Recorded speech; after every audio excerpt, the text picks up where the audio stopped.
Dans cet épisode, je vous invite dans les coulisses d'une de mes mises en scène de l'année dernière. On part en 20 milieux sous les mers avec le capitaine Nemo en proie au doute quant à son retour dans le monde des humains. Je vais vous parler du shooting en mode connecté, du schéma d'éclairage et de la direction des modèles. Décaler ce tissu-là un peu plus Wow. par là pour avoir un petit peu de... Regarde les poissons derrière, putain, c'est génial.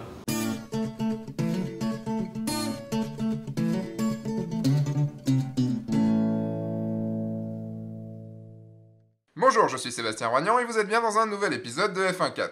Cette semaine, direction l'aquarium de Lyon par un beau matin de février pour faire mon premier shooting mise en scène de 2015.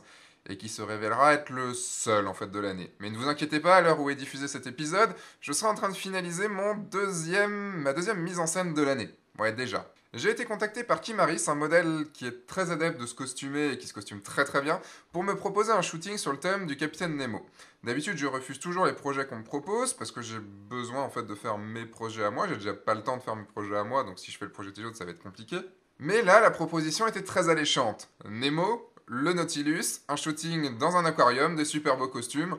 Bon, j'ai un petit peu réfléchi et j'ai dit bah oui. Surtout que j'avais carte blanche sur l'image finale. Alors c'est parti, le rendez-vous est pris et l'autorisation pour shooter au Grand Aquarium de Lyon est dans la poche. On aura le droit de shooter entre 9h et 11h juste avant l'ouverture des portes au public. En plus c'était les vacances, donc il fallait pas traîner parce qu'il allait y avoir une bonne bande d'enfants qui allaient arriver. J'en parle parce que la pression de l'heure s'est bien fait sentir. Il fallait faire vite et bien.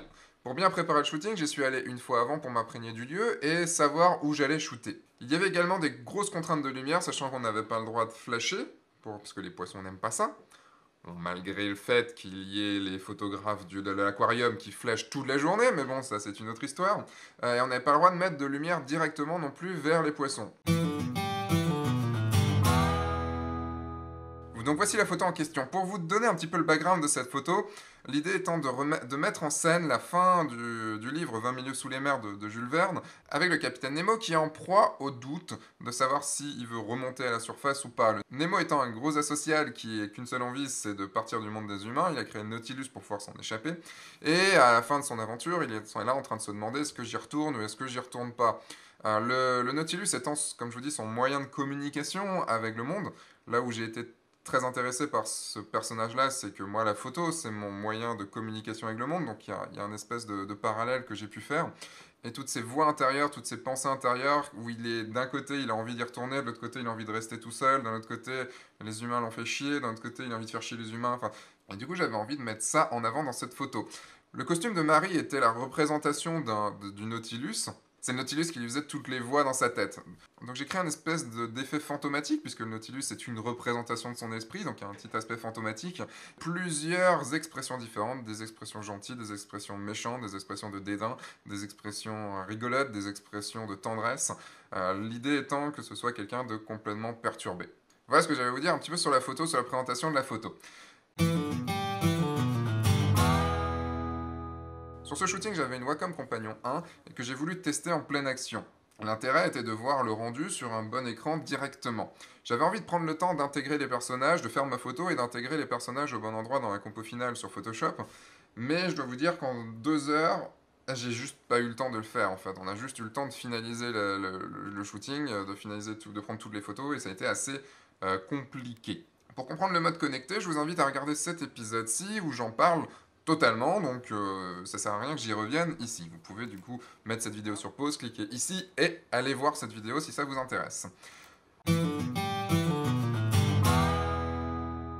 Donc comme je vous dis, je préparais un petit peu les choses. J'avais un assistant qui était Pierre, que vous connaissez peut-être maintenant dans F1.4, et au tout début il m'a servi comme modèle lumière, puisque du coup je n'avais pas encore mes modèles sous la main, ils étaient en train de se préparer, donc j'ai pu commencer à placer mes lumières. C'est vraiment très pratique d'avoir un assistant, parce qu'en gros il peut gérer un petit peu tout ce qu'on oublie de gérer. Moi je lui ai donné la tâche en fait de m'aider sur les lumières, donc de les déplacer, mais aussi surtout de penser au costume de Marie, parce que le costume de Marie étant assez complexe, elle a besoin de quelqu'un pour remettre un petit peu les vêtements en place, pour remettre les tissus en place, et donc Pierre était, on va dire, l'assistant de Marie, qui Marie lui disait, tiens, est-ce que tu peux checker tout ça? Pierre a également pu m'aider dans le placement des accessoires, moi je regardais dans le viseur et lui pouvait les déplacer.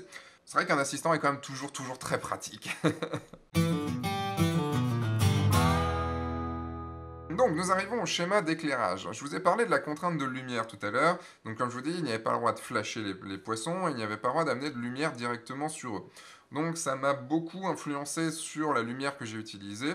Dans un premier temps, j'ai réglé mes exifs pour avoir une belle lumière, pour avoir l'aquarium comme il fallait derrière. Après, je suis venu éclairer mes personnages. Donc ma lumière principale, si on veut aller par là, était la lumière ambiante, la lumière de l'aquarium. Donc après, j'ai utilisé 2 blocs de lumière avec un diffuseur dessus pour pouvoir éclairer un peu plus ma scène. Parce que du coup, j'avais vraiment pas assez de lumière. J'étais quand même à 1/60e, ISO 800, f3.5, ce qui est quand même assez léger. Et surtout, j'avais aucune lumière qui venait sur les personnages les éclairer de devant, ce qui était un petit peu compliqué. Donc ces 2 grosses lumières-là, je les ai mis en backlight pour éviter de les mettre directement vers l'aquarium. Et je suis venu ruser par une petite lumière LED au sol, directement sur Nemo, pour pouvoir l'éclairer. Et surtout pour pouvoir lui ramener de la lumière sur lui. Ce qui était assez important, parce que je voulais quand même qu'on voit son visage, qu'on le voit bien. Une des contraintes de cette lumière continue, c'est qu'elle ne fiche pas. Donc du coup, avec des exifs aussi bas, avec un 60e de seconde, il fallait que mes personnages ne bougent vraiment pas. Donc pour Nemo, pas de souci. De toute façon, il fallait pas qu'il bouge pendant une demi-heure. Mais pour Marie, ça allait être un peu plus compliqué parce qu'elle allait beaucoup bouger, elle allait faire des expressions. Et donc, j'ai demandé à chaque fois qu'elle faisait une expression de se figer. Également, pour finir avec la lumière, j'ai demandé à Pierre, avec un petit ring de lumière LED continue, avec un diffuseur encore dessus, de venir éclairer Marie à certains endroits quand elle faisait ses pauses, histoire d'avoir une lumière qui soit un peu plus histoire d'avoir une lumière qui soit un petit peu plus belle, qui mette en avant ce que j'ai envie, qui mette en avant sur son magnifique costume. C'est pas une lumière qui pourrait être normale sur la scène, mais c'est pas grave, vu que c'est un effet un petit peu fantomatique, que c'est une vue de l'esprit, je peux avoir un éclairage qui change un petit peu.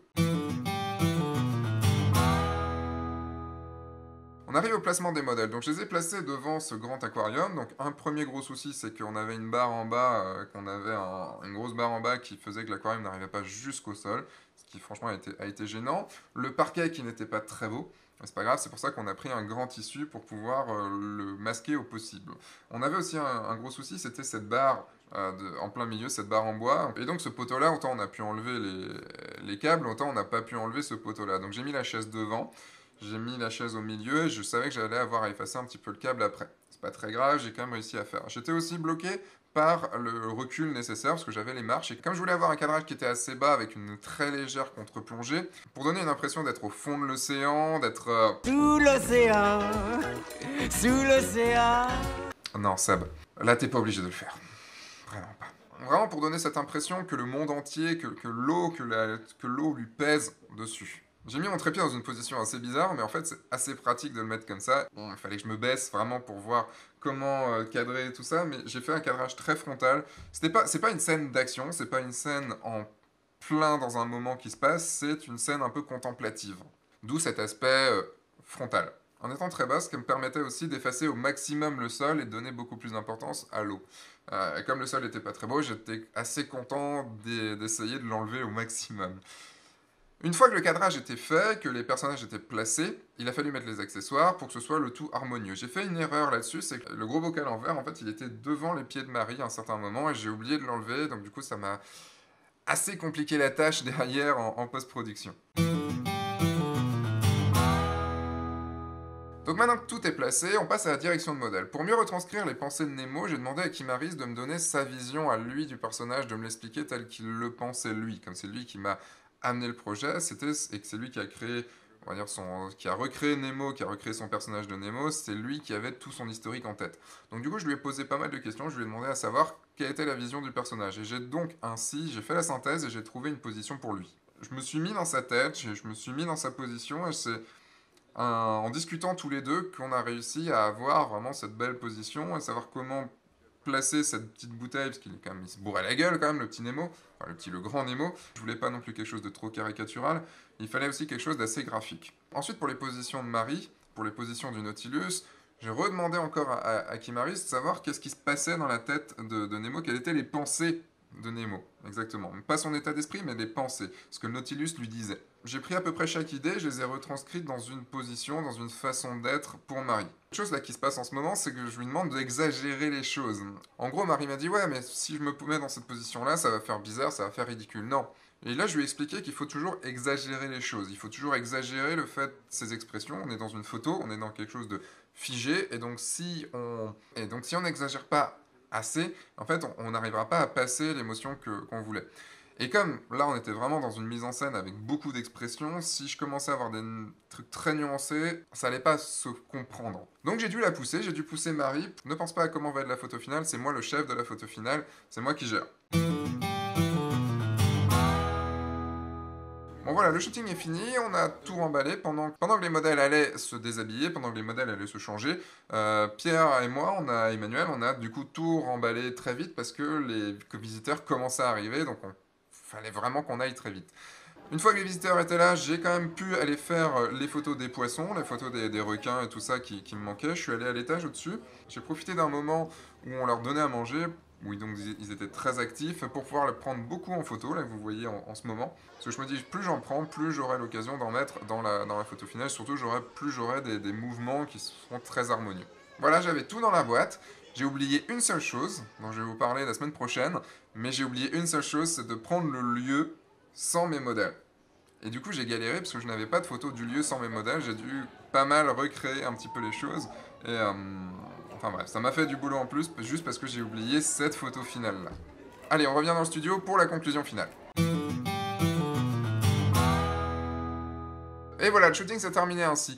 Comme je vous disais, le temps était très pressant, donc j'ai dû pas mal m'affirmer pour continuer à garder tout le monde dans l'énergie de la photo. C'est très facile de se dissiper, d'aller voir autre chose. C'est au photographe de garder tout le monde actif, et le mieux étant d'occuper chaque personne à une certaine tâche. Une des clés du succès de ce shooting, c'est que j'ai réussi à garder mon objectif en tête. Non, pas l'objectif de l'appareil photo, mon objectif, mon but, si vous préférez. C'est-à-dire une mise en scène bien découpée. Savoir ce que je voulais, l'adapter au lieu, avoir une photo de Nemo, avoir beaucoup de photos du Nautilus de Marie, et de la matière en termes de poissons et de décors sous-marins. Par la suite, ça se passe sur Photoshop, mais je vous en parle dans l'épisode de la semaine prochaine où je décortiquerai le PSD, je vous donnerai quelques astuces sur Photoshop. Je remercie Kimaris et Marie de m'avoir fait confiance et d'avoir été si patient lors du shooting.